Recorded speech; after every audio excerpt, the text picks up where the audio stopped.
नमस्कार प्यारे साथियों। ग्रेड फर्स्ट 2025 के एग्ज़ाम इतिहास विषय के हो चुके हैं। अन्य विषयों के भी कुछ एक के हो गए, कुछ एक के शेष हैं।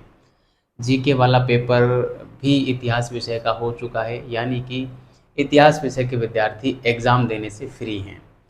बहुत से साथियों का पेपर काफ़ी अच्छा रहा, उन लोगों को अग्रिम शुभकामनाएं। और अधिकांश साथियों का पेपर खराब रहा, तो उनके लिए भी संवेदना अच्छी संवेदनाएं मैं व्यक्त कर रहा हूँ। मेरे साथियों, निराश हताश होने की आवश्यकता नहीं है। ये महज एक एग्ज़ाम थी, और ऐसे एग्ज़ाम जीवन में और भी आएंगे जिनको हमें देना है। आगे भी कई सारे एग्ज़ाम हैं, सेकंड ग्रेड है और अम, अध्यापक वाली भी है, यानी कि रीट मेंस भी है, असिस्टेंट प्रोफेसर भी है। तो निराश होने की आवश्यकता नहीं है। आपने जितना पढ़ा था उससे कहीं अच्छा स्कोर आपका रहा होगा, इतना मेरा विश्वास है।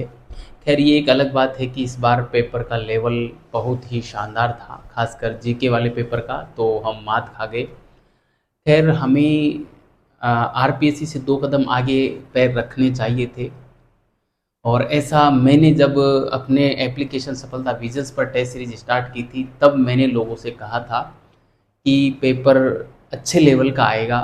क्योंकि मैं देख रहा हूँ पिछले काफ़ी एग्ज़ामों से, पिछले 2-3 साल से मैं खासकर देख रहा हूँ कि आरपीएससी जो है वो नए प्रश्न बना रही है। पुराने प्रश्नों की पुनरावृत्ति बहुत कम देखने को मिल रही है, और नए प्रश्न बना रही है। और जब नया प्रश्न बनता है ना, तो विद्यार्थी उसको हल करने में कहीं न कहीं समस्या फेस करता है। ठीक है, कारण क्या है कि हमारी दृष्टि कुछ इस प्रकार की हो गई है कि पिछले साल क्या का आया हुआ कोई प्रश्न हम देखते हैं पढ़ते समय, तो उसको हम मोस्ट लगा देते हैं और उसी पे हमारा फोकस रहता है। और अन्य जो तथ्य होते हैं सॉरी, अन्य जो घटनाएं होती हैं, तथ्य होते हैं, उन पे हमारा फोकस नहीं रह पाता। क्यों? क्योंकि वो किसी एग्ज़ाम में नहीं आया, इस वजह से हम उस पे फोकस नहीं करते। और जब वो एग्ज़ाम में छपता है तो हम ये कहते हैं कि आरपीएससी ने पता नहीं किया ही क्या है, कहाँ से प्रश्न पूछ लिया।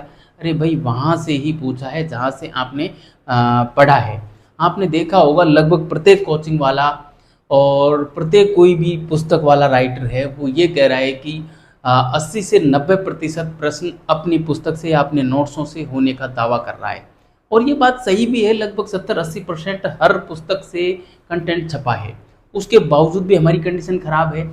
कारण क्या है कि हमने बस वही भूल की कि हमने पिछले साल के जो पेपर थे उन्हीं के आधार पे हम पढ़े। पहले मान लो कोई प्रश्न आ रखा है, उसी को मोस्ट लगाया, अन्य को मोस्ट नहीं लगाया, अन्य को छोड़ दिया। मैंने जब टेस्ट सीरीज प्रारंभ की थी तो मैंने बहुत अच्छे लेवल के पेपर बनाए थे आरंभ के। तब बहुत से साथियों ने कहा कि सर, आपने तो जो फर्स्ट ग्रेड का लेवल होता है उससे कहीं बढ़कर पेपर बनाया है, ऐसा पेपर आरपीएससी नहीं पूछती फर्स्ट ग्रेड के लिए।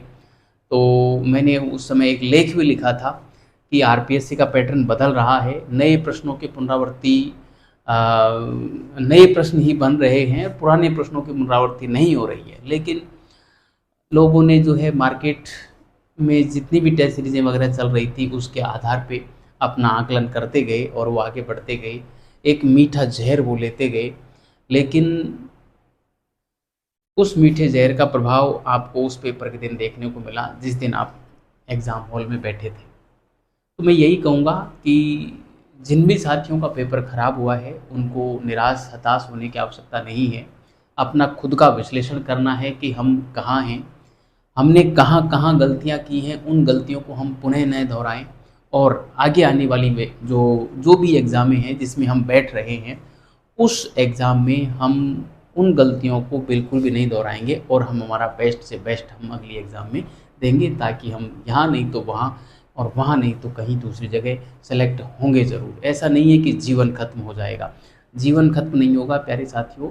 और जीवन खत्म करना नहीं है, क्योंकि जीवन है तो हमें ऐसे मौके वो बहुत सारे मिलेंगे, है ना? खूब सारे ऐसे मौके मिलेंगे। इसलिए जीवन सबसे पहले है, उसके बाद में नौकरी है। ठीक है? तो अपने जो आपने जो कमियां अपनी स्टडी के दौरान की, उन कमियों को निकालिए, है ना? सबसे पहले तो अपना विश्लेषण कीजिए कि मैंने कहाँ गलती की है, कौन कौन से वो प्रश्न हैं जो मैंने गलत किए हैं, क्यों वो गलत हुए, उनका कारण जानने का प्रयास कीजिए। मेरे प्रैक्टिस सेटों में कमी थी, या मैं टेस्ट देता था वहाँ कमी थी, या मेरे मटेरियल में कमी थी, या सिर्फ मेरी सोचने में कमी थी। कई बार क्या होता है कि हमारा जो दिमागी खाका है ना, वो भी कुछ अलग तरीके का बन जाता है ना? उसकी वजह से भी हम मात खा जाते हैं, वरना कंटेंट वही रहता है, प्रश्न सारे वहीं से छपते हैं, फिर भी हम उन प्रश्नों को गलत करके आते हैं। कारण क्या है? हमारा माइंड का खाका। दरअसल माइंड का खाका हमारा इस प्रकार से बन जाता है कि ये प्रश्न तो मोस्ट नहीं है, ये लाइन मोस्ट है उसको हम ज़्यादा फोकस करते हैं, जो मोस्ट नहीं है उसको फोकस नहीं करते। और आरपीएससी क्या करती है, यदि पिछले साल के पेपरों से प्रश्न बनाती भी है तो उसमें 1 या 2 तथ्य नए भी डालती है, और वो नए तथ्य हमारे उस प्रश्न को गलत करवा देते हैं। और अब चूंकि मान लो 4 लाइनें आई हैं, उसमें से 2 लाइनें हमको पता हैं, 2 लाइनें नहीं पता, तो उस प्रश्न को हम छोड़ भी नहीं सकते, और वो प्रश्न हमारा गलत हो जाता है फिर बाद में, क्योंकि हमने बाकी की 2 लाइनें तो हमने पढ़ी नहीं थी। इस वजह से हम जो है नेगेटिव ज़्यादा करके आ जाते हैं, उसी से हम रहते हैं, 5-7 प्रश्नों से ही हम फेल होते हैं, वरना हम फेल नहीं हो। तो प्यारे साथियों, अपना एनालिसिस कीजिए, ये बढ़िया समय है। 1 दिन, 2 दिन, 3 दिन का समय और लीजिए, बढ़िया तरीके से एनालिसिस कीजिए, और अगली एग्ज़ाम आपकी जो भी है उसको टारगेट कीजिए। एकदम अर्जुन वाली आँख बन जाइए, और साइड की चीज़ों को बिल्कुल हटा दीजिए, और केवल टारगेट अपनी एग्ज़ाम पे होना चाहिए। उसका पाठ्यक्रम उठाइए और देखिए कि इसमें से कौन-कौन से वो बिंदु हैं जो मेरे सबसे ज़्यादा कमज़ोर हैं, उनको सबसे पहले निपटा दीजिए। जो सबसे ज़्यादा कमज़ोर हैं उनको सबसे पहले निपटा दीजिए, और ऐसा भी नहीं है कि जो सबसे मज़बूत पोर्शन है उसको कहीं आप पढ़ें ही नहीं, है ना? पढ़ना उसको भी है। और ये कट ऑफ क्या रहेगी, क्या नहीं रहेगी, इसके चक्कर में ना पड़ें। आप जो करके आ गए वो फाइनल है। आपके कट ऑफ देख लेने से, किसी के कट ऑफ बता देने से कट ऑफ प्रभावित नहीं होगी, ठीक है? इसलिए ये कट ऑफ फट ऑफ का मामला आप हटा दीजिए, इसमें बिल्कुल मत पड़िए, ठीक है? और अपना एनालिसिस करने के बाद अगली जो एग्ज़ाम है उसको टारगेट कीजिए, तो आप सफल हो जाएंगे। वरना अन्यथा यदि आप इसी रोज़ने को रोते रहेंगे कि आरपीएससी ने ये क्या कर दिया, आरपीएससी पेपर आजकल अलग लेवल का बनाती है, आरपीएससी वो करती है, दूसरे में जब तक कमियां देखते रहेंगे तब तक हम हमारी कमियों को बाहर नहीं निकाल सकते, और जब तक हमारी कमियों को हम बाहर नहीं निकालेंगे तब तक हमें सफलता बिल्कुल नहीं मिल सकती। गालिब ने एक बड़ा गजब का शेर कहा है, मैं अक्सर उस शेर को गुनगुनाता रहता हूँ। शेर ये है कि उम्र भर गालिब यही भूल करता रहा, धूल चेहरे पे थी, आईना साफ करता रहा। मतलब क्या है इसका? मतलब सीधा सा है। गालिब ये कहता है कि ये जो ज़माना है उसकी स्थिति ऐसी है कि उसको आईने में जब वो अपना चेहरा देखता है ना, तो उसको मिट्टी नज़र आती है, क्योंकि हमारे चेहरे पे मिट्टी है, और उसे ये लगता है कि ये कांच के ऊपर, आईने के ऊपर मिट्टी छाई हुई है, और हम आईना साफ करने में हमारी ज़िंदगी गुजार देते हैं, लेकिन वो कभी साफ नहीं होता। आईना क्या है? बाकी का संसार।